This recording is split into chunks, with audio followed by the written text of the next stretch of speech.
Hello friends, నేను మీ Andhra Telangana weather man మాట్లాడుతున్నాను. ఈ వీడియోలో ప్రస్తుతం మన ఆంధ్రప్రదేశ్, తెలంగాణలో వాతావరణ పరిస్థితి ఏ విధంగా ఉంది, మరియు రాబోయే రోజుల్లో మన తెలుగు రాష్ట్రాల్లో వాతావరణ పరిస్థితి ఏ విధంగా ఉండబోనుంది, పూర్తి వివరాలు ఈ వీడియోలో తెలుసుకుందాం. అంతకంటే ముందు ఈ వీడియోని సబ్స్క్రైబ్ చేసుకొని లైక్ చేసి షేర్ చేస్తారని కోరుకుంటున్నాను.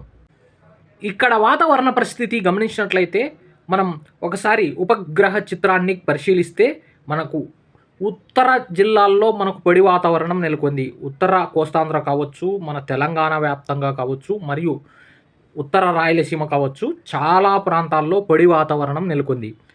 ఓన్లీ దక్షిణ భాగాలు, దక్షిణ కోస్తాంధ్ర, దక్షిణ రాయలసీమ జిల్లాల్లోనే వర్షాలు నమోదవుతున్నాయి. మిగతా ప్రాంతాల్లో మాత్రం తక్కువ వర్షాలే నమోదయ్యే అవకాశాలు కనిపిస్తుంది. ఎందుకంటే మనకు మాన్సూన్ మాన్సూన్ అనేది వీక్గా అయిపోయింది. అందువల్ల తక్కువ వర్షాలే మాన్సూన్ అనేది పూర్తిగా విత్డ్రాల్ కావడం వల్ల తక్కువ వర్షాలే నమోదవుతున్నాయి. ఓన్లీ మనకు దక్షిణ కోస్తాంధ్ర జిల్లాల్లో మనకు నార్త్ ఈస్ట్ మాన్సూన్ ప్రభావం వల్ల ఒక నెల్లూరు కావచ్చు, ప్రకాశం మరియు ఒంగోలు, తిరుపతి, చిత్తూరు జిల్లాల్లో మనకు ఈ మాన్సూన్ వర్షాలు నమోదయ్యే అవకాశాలు కనిపిస్తుంది. కానీ మిగతా ప్రాంతాల్లో మాత్రం మనకు తక్కువ వర్షాలే నమోదయ్యే అవకాశాలు కనిపిస్తున్నాయి. మిగతా జిల్లాల విషయానికి వెళ్తే ఒక అనంతపురం, కర్నూలు మరియు సత్యసాయి జిల్లా, మనకు కడప ఉత్తర భాగాలు మరియు అన్నమయ్య జిల్లాల్లో మాత్రం మనకు తక్కువ వర్షాలే నమోదయ్యే అవకాశాలు కనిపిస్తుంది. అన్నమయ్య నుంచి మనకు దక్షిణ భాగాల్లో మాత్రం వర్షాలు నమోదయ్యే అవకాశాలు కనిపిస్తుంది. మనకు ఉత్తర కోస్తాంధ్ర జిల్లాల్లో కూడా తక్కువ వర్షాలే నమోదయ్యే అవకాశాలు కనిపిస్తుంది. మరియు మధ్య కోస్తాంధ్ర జిల్లాలు కావచ్చు, మనకు తెలంగాణ వ్యాప్తంగా కూడా చాలా ప్రదేశాల్లో పొడి వాతావరణం నెలకొనే అవకాశాలు కనిపిస్తున్నాయి. ఎందుకంటే మనకు మాన్సూన్ అనేది సౌత్ వెస్ట్ మాన్సూన్ పూర్తిగా ఉపసంహరణ జరిగింది. మరియు ఇప్పుడు మనకు ఈశాన్య ఋతుపవనాలు మనకు నెల్లూరు, తమిళనాడు వైపు రావడం వల్ల దక్షిణ కోస్తాంధ్ర జిల్లాల్లోనే వర్షాలు నమోదవుతున్నాయి. మిగతా ప్రాంతాల్లో మాత్రం తక్కువ వర్షాలే నమోదయ్యే అవకాశాలు కనిపిస్తుంది. ఇప్పుడు మనము వచ్చే 5 రోజుల వాతావరణ పరిస్థితి గమనించినట్లయితే మనకు వచ్చే 5 రోజుల వరకు కూడా దక్షిణ కోస్తాంధ్ర, దక్షిణ రాయలసీమ జిల్లాల్లోనే వర్షాలు నమోదయ్యే అవకాశాలు కనిపిస్తుంది. ఎందుకంటే మనకు ఒక సైడు అరేబియా సముద్రంలో, దక్షిణ అరేబియా సముద్రంలో ఒక ఉపరితల ఆవర్తనం కొనసాగుతుంది. మరియు మనకు ఈ నార్త్ ఈస్ట్ మాన్సూన్ ప్రభావం వల్ల మనకు దక్షిణ కోస్తాంధ్ర జిల్లాల్లో వర్షాలు నమోదవుతున్నాయి.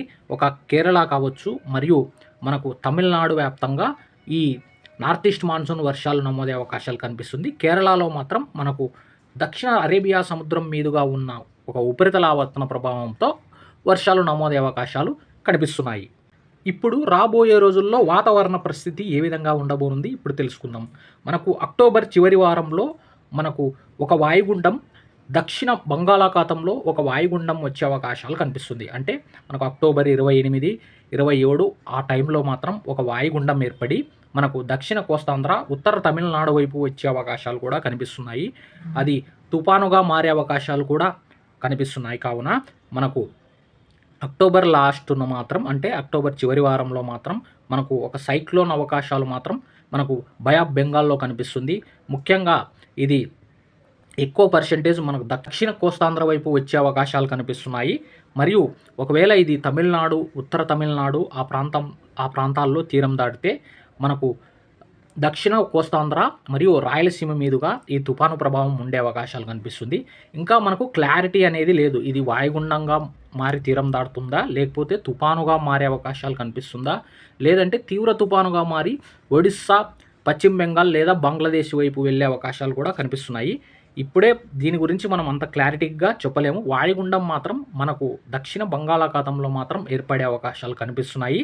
మరియు ఒకవేళ ఇది తుఫానుగా మారి దక్షిణ కోస్తాంధ్ర వైపు వస్తే మాత్రం మనకు దక్షిణ కోస్తాంధ్ర జిల్లాలు మరియు రాయలసీమ జిల్లాల్లో దీని ప్రభావం ఉండే అవకాశాలు కూడా కనిపిస్తున్నాయి. కానీ నేను ఇంకా ముందు వీడియోలో అంటే ఈరోజు చూసుకుంటే మనకు 15 డేస్ మనకు టైం ఉంది. అంటే 15 అంటే 13 నుంచి 15 డేస్, అంటే 13 నుంచి 15 రోజులు టైం ఉంది. ఈ తుఫాను మన ఆంధ్రప్రదేశ్ వైపు వచ్చే అవకాశాలు కనిపిస్తున్నాయా, మరియు తమిళనాడు వైపు వచ్చే అవకాశాలు కనిపిస్తున్నాయి. నేను ముందు వీడియోలో మీకు తెలియజేస్తాను. ఇప్పటి వరకు ఉన్న అంచనా ప్రకారం అయితే దక్షిణ కోస్తాంధ్ర వైపు వచ్చే అవకాశాలు కనిపిస్తున్నాయి. ఇది అండి ఇవాల్టికి ఉన్న వాతావరణ పరిస్థితి. ఈ వీడియోని సబ్స్క్రైబ్ చేసుకొని లైక్ చేసి షేర్ చేస్తారని కోరుకుంటున్నాను.